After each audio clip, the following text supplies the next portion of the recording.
I'm Kayla Ali, and this is the Ali Perspective.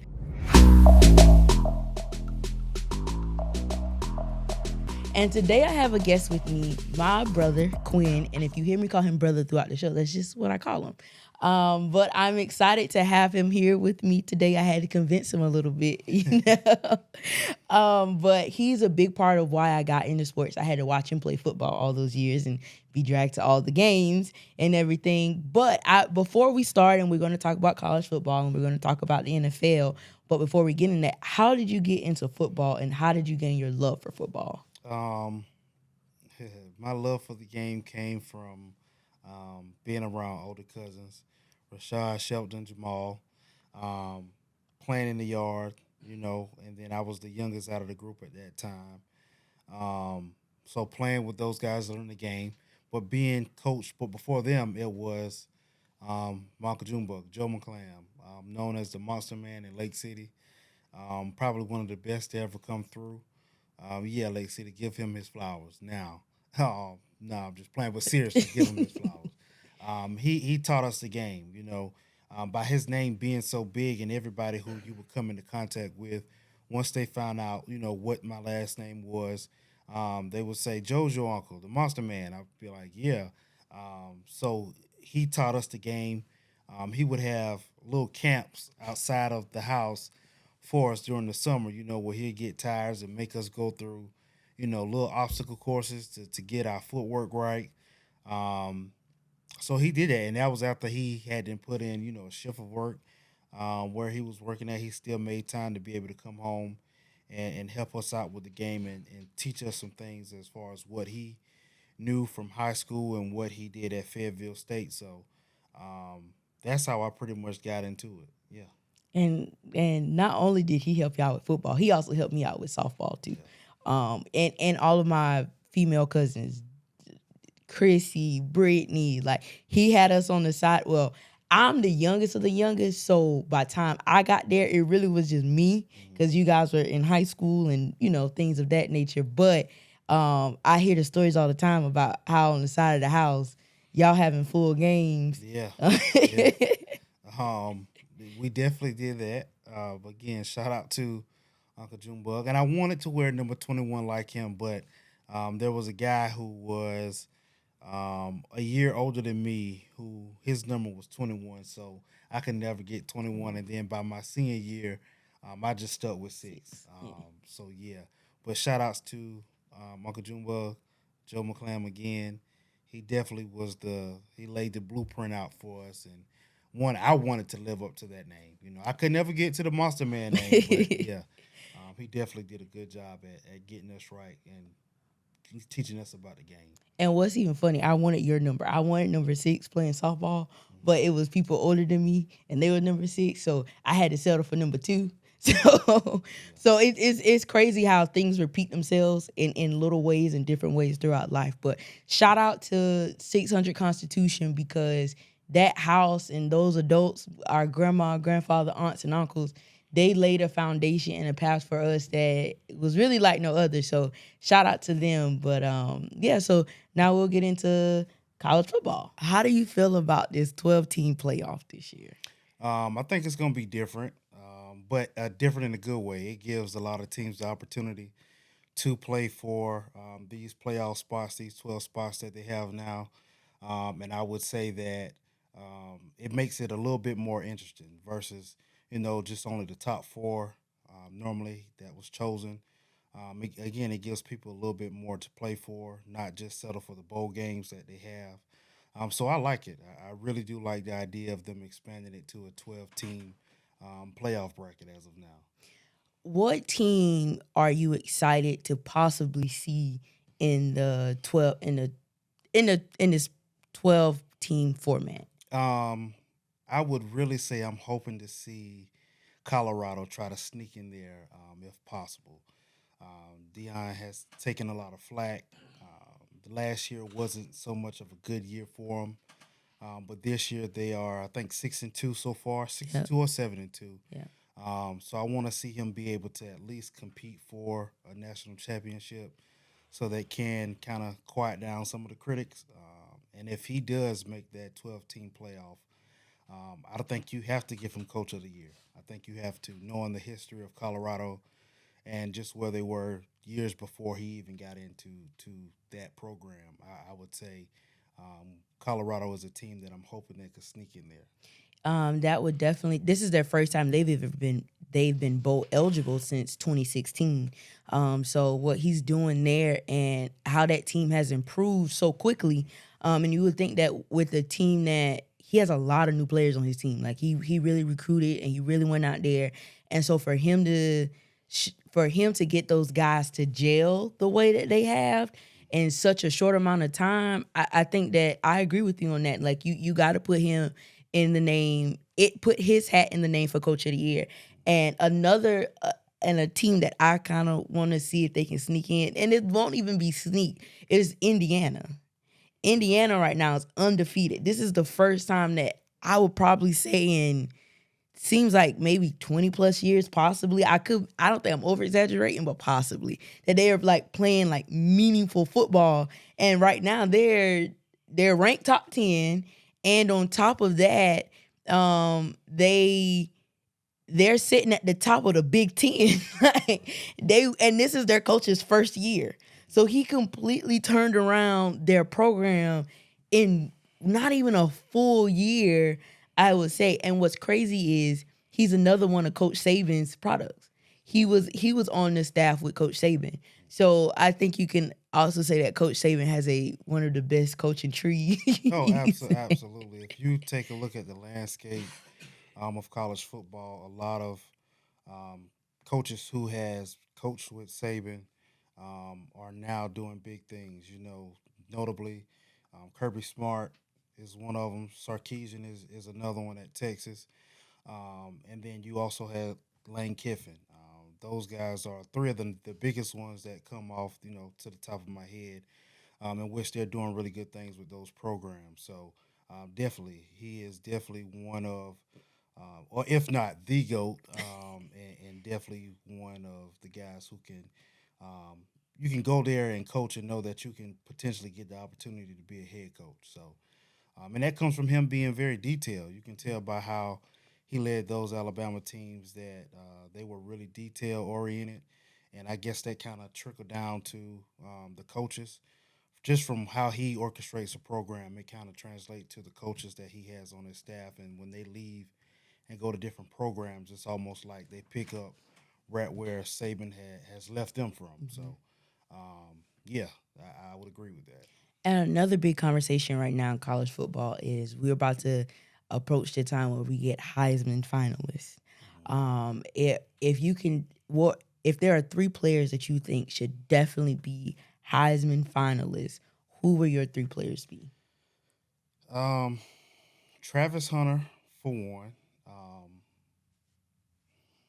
Two would be the running back from Boise State. Ashton Jeanty. Yeah, couldn't think of his name right off, but him. And then I think you got to go with another guy in Shedeur Sanders, which, of course, is going to be tight, and you don't want the votes to be split up between teammates. But if I had to give it to anybody as of right now, and we voting today, it would be Travis Hunter. And I think for me, my top three would be Cam Ward, quarterback from Miami, Travis Hunter, of course, and Jeanty from Boise State. And I forgot about Cam Ward. Yeah. I'm sorry, Cam. I mean, and the only reason why I will give Cam the slight nudge over Shedeur is just because they're undefeated in their top three. And I know the competition hasn't been the best competition that they face, but they're a team that finds a way to win. And I think he's he's never under pressure.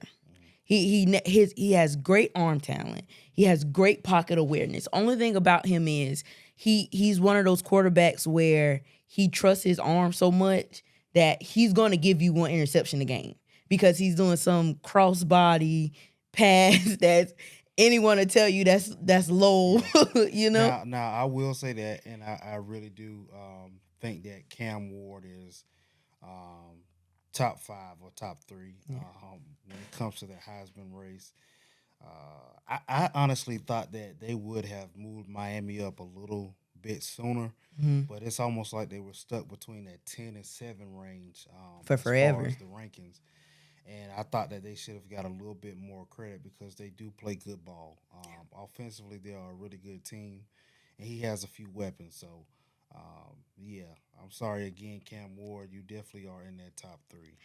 And they just they defeated Duke, and now that they are 8-0, and then with 6 ranked teams losing this past weekend, now they're ranked number 3.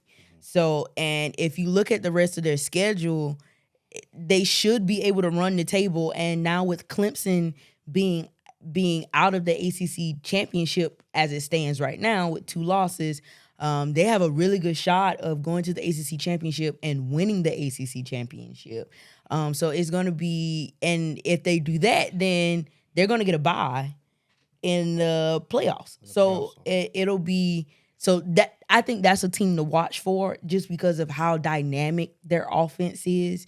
And like you said, he has some really good weapons. I mean, he has 2 solid running backs. He has Restrepo, who just became the all-time leader wide receiver in catches and yards at Miami. Wow. And like that's crazy because Miami has had some. You got guys like Michael Irvin, Santana Moss, and Andre Johnson. Even Devin Hester played a little bit of receiver. I think he was more defensively and specialist, but he still was out there. So that's a great group of guys who he has surpassed during his tenure at Miami. So congratulations to him on that. Yeah, that was big time. I watched that game and I watched him break that record, and he broke it on a 60-yard touchdown pass from Cam Ward. And so shout out to Miami for what they're doing, and shout out to their head coach for rallying those guys. And Cam Ward is also one of those players that he thought about going to the draft last year, and they convinced him to stay one more year, and I think that has benefited him a lot. And I hope whatever team he goes to and he gets drafted, that they allow him to continue to develop, because we've kind of seen young quarterbacks just go, they start, they don't do well, and then they're just benched. Still have to go to the right situation. Yes.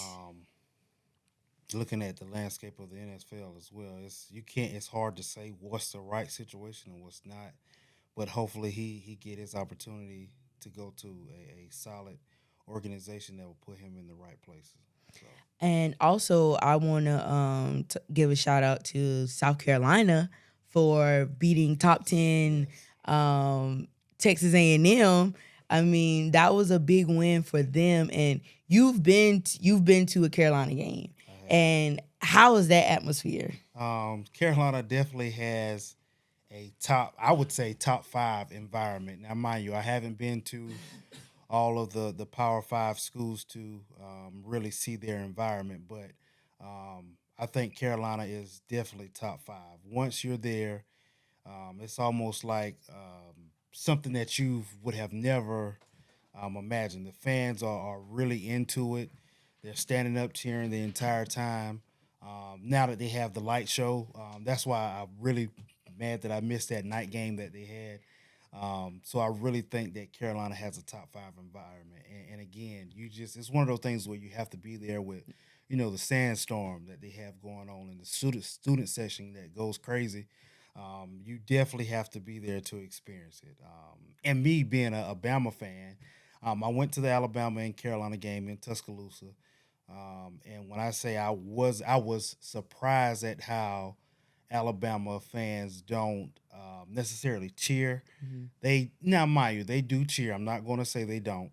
But I thought that it would be a little bit more loud, just with the history of the team and what they've been doing for so long. I just expected a little bit more. But Carolina definitely has a top 5 environment there at Williams-Brice. And I'm glad you said that, because people have said time and time again that Alabama doesn't have like even a top 10 SEC environment, because they kind of pick and choose which game. Now, they say a night game or a game against a Georgia, Auburn, or like those really like rivalry games. They said now those are the games that you're like, okay, now yeah, Alabama is. This is a great environment, but I think it shouldn't be like that. It shouldn't be like that. And the thing is, if you go to Willie B at any point in time during the season, I don't care if it's Old Dominion or like a team like that they play early on in the year, FCS school, Willie B is still rocking, and that's in the mid of or the beginning of the season, and it's hot outside, and the end of August, the beginning of September.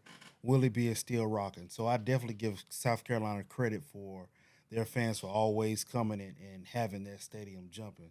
I think it translates over to the basketball arena with what Don is doing there at Carolina as well. And I didn't mean to switch it up, but just Carolina fans in general, I will give them that credit as far as them having the support and being there for the team. So, yeah, again, top 5 environment, I would give that to the South Carolina Gamecocks at Willie B. I hope we have a point in our lives where we just get to travel and we just get to go to all of these environments and we can come back to you guys and say, these are our top 10 after we didn't travel. I'm telling you now, speaking it now, me and you, we're going to be able to do that. Okay. We're going to be able to do that and we're going to enjoy that. And anyone can get beat at any time. We've seen that happen this entire college football season so far. It doesn't matter what the team's record is. So when they try to put the hammer down and these are our 12 teams, and that's going to be a very interesting day. That's going to be probably one of the things that's most talked about. I even see now your Bama is back in the mix. Bama is back in the mix, but I'm kind of skeptical about that. I'm not too sold on us as of right now, and I know it's getting close to the end of the season, but I haven't seen that same dominant Bama like I've been seeing for years and years. And again, you get that when you get a new head coach, and again, the standard isn't always going to be as high when you have Nick Saban. When you get Nick Saban, you know what you're getting, and then a lot of guys did transfer out. So, I mean, I'm not going to be too hard on them, but, again, I'm not so sold on us winning the national championship. I will be very surprised if we even win and be a part of that 12-team playoffs, just because I know what we have coming down the line as far as the LSU, the Auburns. Auburn can always be a trap game no matter how good our team is. That's a big-time rivalry. So I'm concerned about the Auburn game. LSU is still LSU. That's a big-time rivalry as well. So, yeah, it's going to be interesting to see what Milroe and those guys do moving down the line to finish out the season. Hopefully we get in. I want us to get in. But, again, I won't be surprised if we don't get in, you know. Is there a team that you think is going to win the national championship? That's tough. And it's hard to say who is going to win. And I was talking to a few of my friends a couple of weeks ago about the same thing. The landscape of college football has changed so much. Especially with the transfer portal. Yeah, with the transfer portal, it's almost like every team is beatable, and it's so spread out there. It's like every team is even almost in a sense. And I mean, you still have some organizational programs that are above the rest. But at the end, it's almost like those top 10 or 12 teams, they can get beat at any point in time. And again, that goes back to the transfer portal and people being able to get talent that matches everybody else's talent, so the playing field is very even. So I can't say what team that I will pick because, again, everybody could get beat at any given time. Yeah. The one team that I do think has a really good shot, and I'm going to give it to Oregon.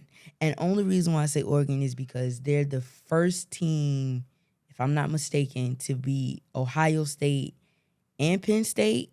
No, Ohio State and it's another Big Ten team because you always have Ohio State and I'm blanking right now. I think it was I don't think they played Michigan. I don't think they played Michigan. I can't remember off the top either. But it was an Ohio State and it's another Big Ten team, but that's the first time in like 20 years, I think, that they've been beat by one team has beat both of them in the same season. Right. And watching them play, and as an Oklahoma fan, Dylan Gabriel is a great quarterback. He is. With, He definitely is. and then you got Evan Stewart. So they did beat Michigan. Yeah, okay. So they beat Michigan and Ohio State in the same year, which is a really good, Yeah. to have on your resume, especially coming from what they've came from, being in that new conference. Yes. People always used to say that the Pac-12 was, a little finesse, and the Big Ten was a little bit more tougher with the guys like Wisconsin and teams like that who can really run the ball. Iowa's power teams like that. Hard-nosed football. So seeing Oregon come from the Pac-12 and kind of get that name off of them as far as being that finesse conference, it really shows that those guys can play ball as well. Yeah. But when that playoff comes, I'm going to be lock loaded in front of my TV because it's going to be great football. I agree. I definitely agree. And another college football team I do want to talk about before we switch over to the NFL is my SC State Bulldogs, and that's because on Thursday, last week Thursday, we went out and we beat North Carolina Central, who was a ranked FCS opponent. They already had them slated to win the MEAC.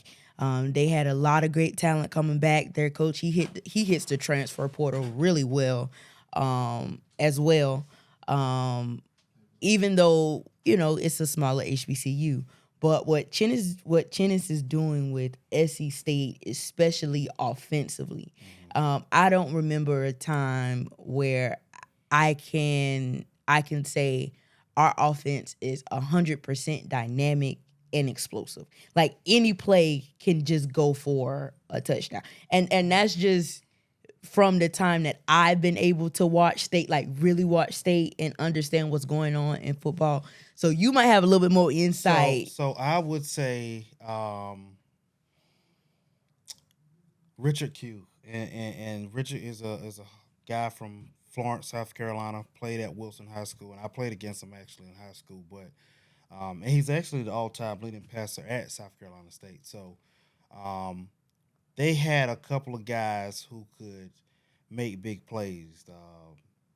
And I think that's probably the last quarterback since or that has came after him, which is Phoenix, that can actually throw the ball around the yard and be dynamic. And they had a few running backs as well. They did. Over the years, but that offense back then was dynamic as well. And I think they won a MEAC championship or two with Richard Q at the helm playing quarterback. So that's as far as that I can remember going back. And then after Q, it was, trying to find a true pocket passer. Mm-hmm. They had a few that were athletes, I would have said, or I would say, with the Wileys and with Corey Fields and those guys like that. But, yeah, Phoenix is definitely doing a really good job. And that offense that Chennis is running, like, it's crazy because at every single play, somebody is open, and they got good running backs as well to complement the passing game. So it kind of keep offenses or defenses off balance a little bit. And it's hard to really respect both the pass and the run, because you spread people out and that leave the box light, so then you can run, and then when you try to put 8 in the box, 7 or 8 in the box, then you got the 3 or 4 wide, and you just need a receiver to beat a corner. I mean, I know it's college, but it's hard to have 3 lockdown corners. Yeah. And South Carolina State has 3 or 4 really good receivers. So at every play, somebody will be open because I trust those receivers versus those DBs to be able to go out there and get open and make a play. So, yeah, shout out to the Bulldogs. And next week they go on the road and they play Howard, and that's going to be a tough one just because of the MEAC is another conference where anybody can get beat anytime. It doesn't matter your record. It's just that type of conference that we're in. So, but what I do like about Coach Bear, he always say we have to be 1-0. It doesn't matter what you did the week before. You have to be 1-0 going into this week. So shout out to him and what he's been able to do in just his first season. Right. And he had a lot of transfers that came with him from Benedict, and people thought that, those guys are D2. They're not going to be able to make it or be as dynamic as they were on the D2 level, now at the D1 level. And I can honestly say his players has proven that wrong because because we're talking about Caden High.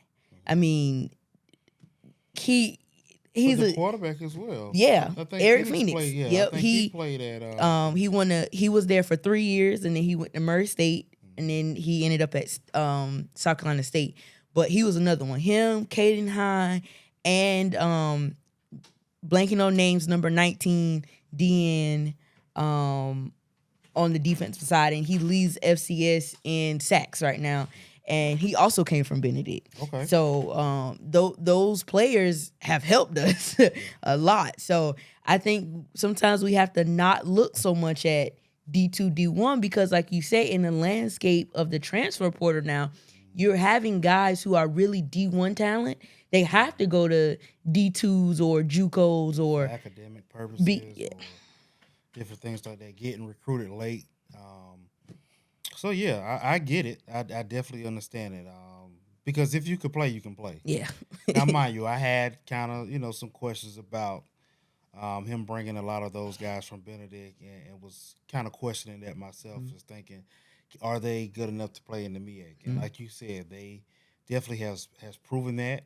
But I think it goes a lot to what Tennisberry has going over there at the program. Like, I think he is a really good coach. I think that he has brought a new feel, a new sense of looking for the right word. He's just bringing that swag back, back to South Carolina State. And he's following up a legend.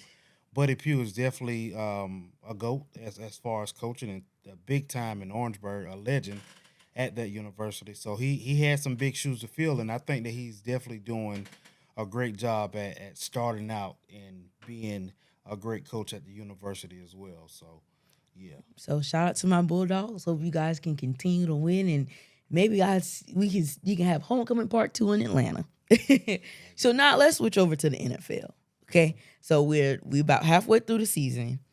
Who would you say has been your biggest surprise, and whether it's good or bad?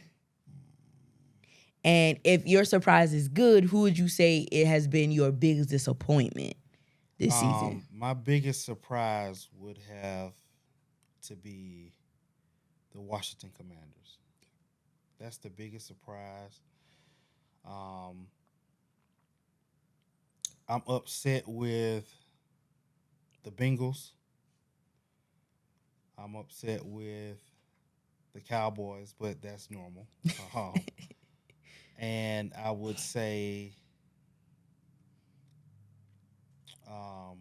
I know Miami kind of had issues, but the Jets, I really thought the Jets would be more than what they are at this point as well. With the hype of Aaron Rodgers coming back, him having solid weapons like Garrett Wilson and Adam Lazard, and just guys. And I'm not saying Adam Lazard is like this big time weapon, but he had chemistry with Rodgers from the Green Bay team. And now that they got Devontae Adams, I still don't see it. And it's not like they don't have the players again, because at the receiving core, Devontae Adams, Garrett Wilson, Lazard, and then running back Breece Hall. Like, he has the weapons to do so. And the defense has always been the defense. On paper, solid. they are a great roster. Yeah, they are. So that was kind of shocking to me.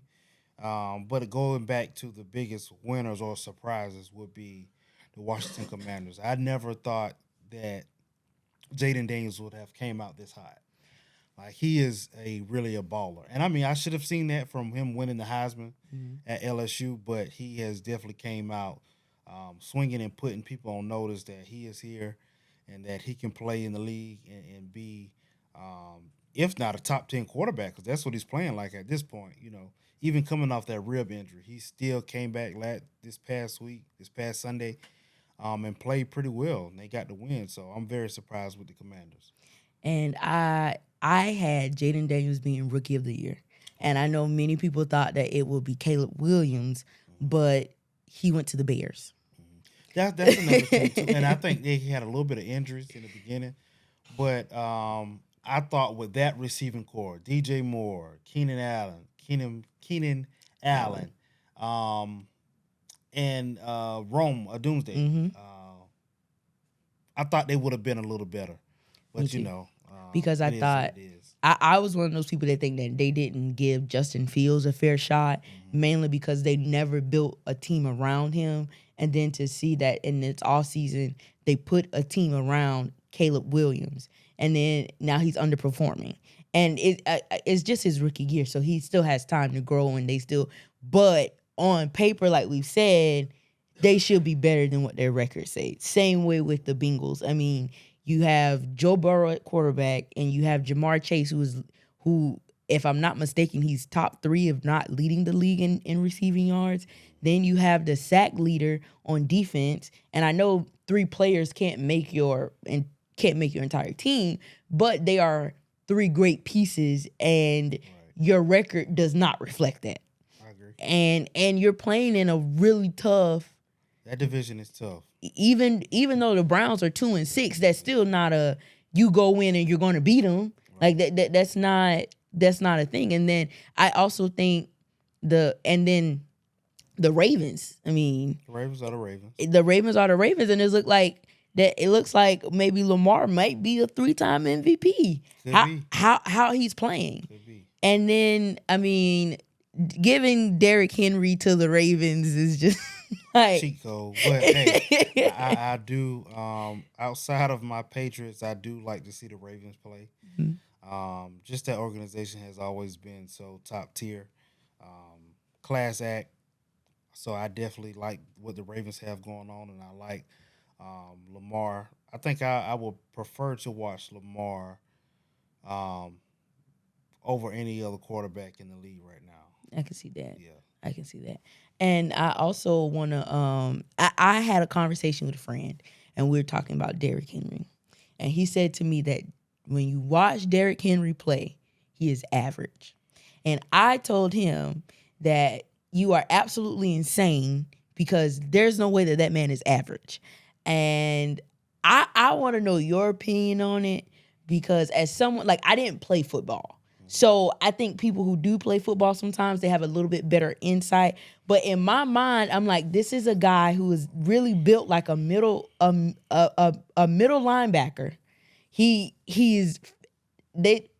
My friend said he's just big. That's the only reason that gives him the advantage of running back. Okay, so look, if you actually watch Derrick Henry, and I've been watching him since Alabama. The first quarter or two, Derrick Henry is 4 a carry, 2 or 3 a carry. And when you get to halftime, it's probably like he has 50 yards. And most times people are like, he ain't really doing nothing. But he's one of those backs where he wears you down. Like the more carries he gets, the stronger he gets. And that's what you need. And that's tough to be 6'4", 250, 260, and then having to carry the ball that many times. Like, I don't think people understand. Yeah, he's big, but he's also taking a lot of licks. Like a lot. Like he's taking a lot of hits. And for him to still be that good over this long period of a time, like the running back life is already short. Yeah. But to have him still putting up the numbers that he's putting up, I don't know how somebody would call him average.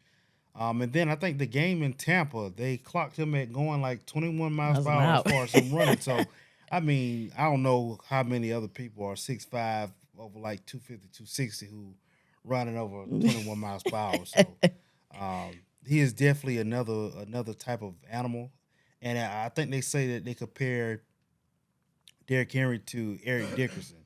Mm-hmm. And I can see that. Both were really big backs. Who can do everything.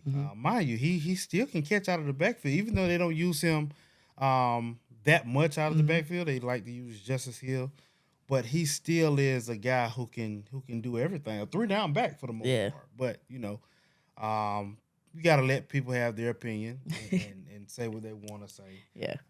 And go from there. So. And I mean, I looked at his high school numbers, college numbers, NFL numbers, the amount of carries and beatings that his body and legs have taken for him to still be doing. I think he might be one of the last running backs that we see hit the 10,000 career rushing yard mark. Because like the next closest people they're not really in the league like that. Or they're not getting as many carries, or Yeah. maybe Barkley. Yeah, that's who I was gonna say. Maybe Saquon. Um, but the game has transitioned to so much of a passing league. Yeah. It's hard to really say as far as like a running back reaching that 10,000-yard mark in a career. That's tough. Yeah. That's tough. So.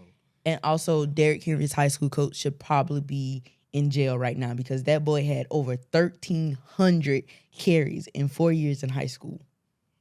One game, he had 57 carries for 456 yards.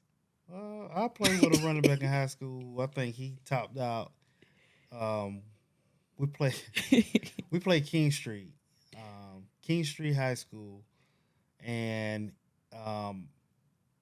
he had, I want to say 49 carries. Jesus. 49 carries that game. So I mean, I've not 60 something like you said, but definitely he had 49. That's crazy. But in high school, man, you gotta do what you gotta do. You gotta go with what's working, and if their running back is working, man, you gotta use them. You got to use them. And okay, so Chiefs. How does the NFL let Patrick Mahomes get Hopkins? Now that's another cheat code. I think that happened. People sleep on D-Hop. Mind you, me watching that game last night, this is the first true quarterback he's ever had. Other than playing a little bit with Deshaun Watson, this is probably the best quarterback he's ever had since he's been in the league. Yeah. You got to look at his numbers.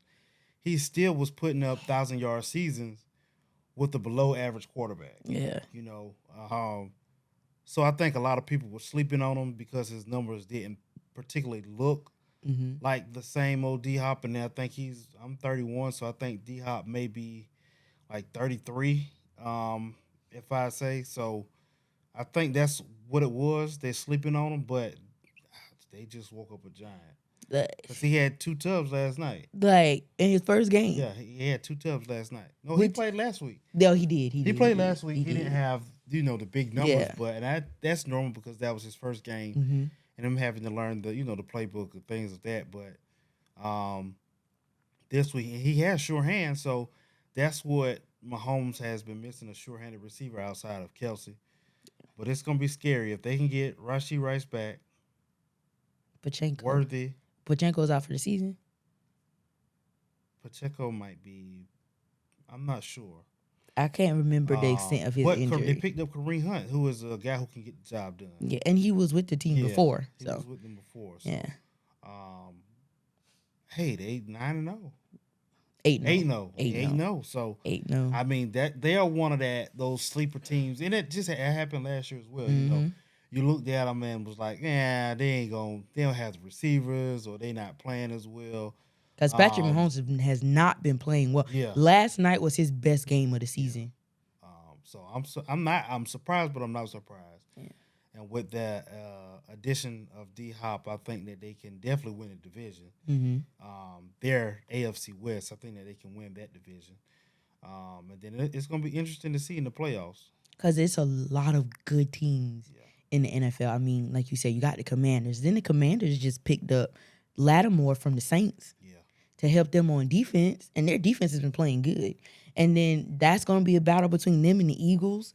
Because, I'm sorry, the Cowboys are, Cowboys and Giants are, So it's just the Commanders and the Eagles. Then on the other side, the Ravens and the Steelers are going to be competing. But the Steelers are they have the toughest remaining schedule. So we'll see how that go. But I think that Russell Wilson has been in positions like that before. I think that Mike Tomlin, who continues to have winning season after winning season, and TJ Watt being the player that he needs to be when he needs to be, you can't count them out either. Can't count the Ravens out. That's very surprising as well. But I'm not surprised because no matter what Tomlin has faced year after year, he's always managed to finish over 500 or better. Yeah. So I'm not too surprised. Only thing I was a little bit surprised about was how Justin Fields, how he played so well. I mean, he accounted for 10 touchdowns, only 1 interception, and they should have been 5-1. They shouldn't have lost to the Cowboys. And then people were shocked when he switched and went with Russell. And that first half, Russell did not look good. He looked bad that first half. He did not look He good. did look bad that first half. But I guess that's where the experience comes in, the years that he's been playing the game. That kind of, gave him a little bit more confidence and just but what probably really gave him the confidence? Tomlin and those guys not taking him out. Yeah. And let him know that you are our guy and go out there and win the game. That could be a confidence booster for players as well. So maybe that was it, or maybe he just had to get the first half jitters out because he hasn't played in a while. But yeah, I'm surprised, but I'm not surprised at the Steelers. And so before we go, last thing, who do you think, or who would you want to see in the Super Bowl this year? I want Lamar to break through. Same. I want the Ravens to go from the AFC. And from the NFC, that's going to be tough. Golly. The AFC is so balanced almost. Yeah. If you look at the divisions, Yeah.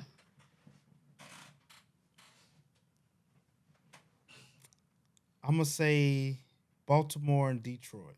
Oh, yeah. Baltimore and Detroit. I like to watch Detroit play. I don't know what it is. I like to watch Detroit. Detroit got to get another edge rusher before the season is over, though. Yeah. They need to go ahead and trade for Max Crosby. Ooh. They should have get that deal done before the trade deadline. Because Max, and then when Aiden Hutchinson get back healthy. Yeah. Oh, man. And Crosby wants out. So Yeah. Okay. Well, thank you so much for joining me on my show. Like I really enjoy talking to you on a platform like this because we talk like this all the time at home. But and next time you come back, I gotta get Rashad and Shelton here too, and because that's gonna be a really fun show that we can do and we can just sit down and talk because they have good insight on the game as well. But thank you for being here and I appreciate it. no problem at all. And once again, I'm Kayla Ali, and this is the Ali Perspective. Please make sure you like, comment, and subscribe. And you can also like, comment, and share for our podcast on Spotify and Apple.